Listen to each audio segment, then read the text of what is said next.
ஸல்லல்லாஹு அலைஹி வஸல்லம் ஒரு விருந்துக்கு போறாங்க, சஹாபிகளோட போய்கிட்டு இருக்கிறாங்க. தெருவுல ஹுசைன் ரலியல்லாஹு அன்ஹு அவங்களோட ஃப்ரெண்ட்ஸோட விளையாடிக்கிட்டு இருக்கிறாங்க. சின்ன பிள்ளை 4 வயசு 3 வயசு அந்த மாதிரி சின்ன 3-4 வயசு பிள்ளை குழந்தைகளோட விளையாடிக்கிட்டு இருக்குது. பேர பிள்ளைய பார்த்த உடனே பிரேக் ஆயிடுச்சு. அது இயல்பு. அது பேர பிள்ளைய பார்த்தா நம்மளாம் சில சமயங்களில் வேலை பார்த்துக்கிட்டே இருப்போம். பிள்ளையினுடைய அழுக சத்தம் கேட்டால் வேலை நின்றும். பேர பிள்ளைகளுடைய அழுக சத்தம் கேட்டது அவ்வளோதான், வேலையெல்லாம் ஓடாது, சிந்தனைகள் அங்கே போயிடும்.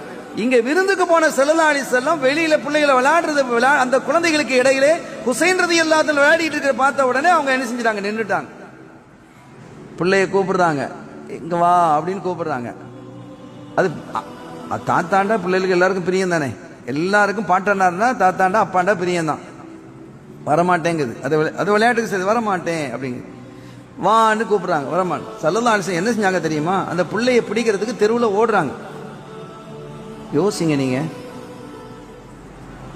நம்முடைய கௌரவம் என்ன? பிள்ளை பிடிக்கிறதுக்கு ரோட்ல ஓடுறதா அப்படின்னு நினைச்சாங்க. அவங்களை விட கௌரவமானவர்கள் உலகத்தில் யாராவது உண்டா? வர முடியுமா? பிள்ளைய பிடிக்கிறதுக்கு ஓடுறாங்க. சஹாபிகள்லாம் ஆச்சரியத்தோட பாக்குறாங்க, என்ன இது, குழந்தைய பிடிக்கிறதுக்கு. அது என்ன செய்யுது, அது குழந்தை அங்க ஓடுது இங்க ஓடுது, அப்படியா அப்படின்னு சொல்லிட்டு நின்றுட்டாங்க. நின்றுட்டு ஸல்லல்லாஹு அலைஹி வஸல்லம் என்ன செய்யறாங்க, இந்த கையை வச்சு இப்படிலாம் பொம்மை மாதிரி இப்படிலாம் விளையாட்டு காட்டுறாங்க. அதுக்கு சிரிப்புண்டா சிரிப்பு, ஓடி வந்து ஸல்லல்லாஹு அலைஹி வஸல்லம் கட்டி பிடிச்சிருச்சு, முடிஞ்சு போச்சு சப்ஜெக்ட். இது அனைத்தும் இபாதத்து சகோதரர்களே. உங்களுடைய வீடுகளிலே குழந்தைகளோடு நீங்கள் விளையாடுங்கள், உங்கள் பிள்ளைகளோடு விளையாடுங்கள், உங்களுடைய பேர பிள்ளைகளோடு விளையாடுங்கள். அது இபாதத்து என்பதை கவனத்திலே கொள்ளுங்கள். அந்த விளையாட்டோடு சேர்ந்து மஹப்பத்து ரசூலை இணைத்து சொல்லுங்கள். இப்படி எல்லாம் விளையாடுவதற்கு யார் சொன்னா தெரியுமா, நம்ம ரசூலுல்லாஹ் சொல்லி தந்தாங்க.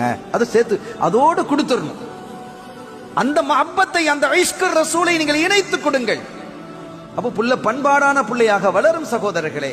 அப்படி நீங்கள் செய்ய வேண்டும் என்பதை நான் கேட்டுக்கொள்வேன். இன்னொரு விஷயம் என்னன்னா,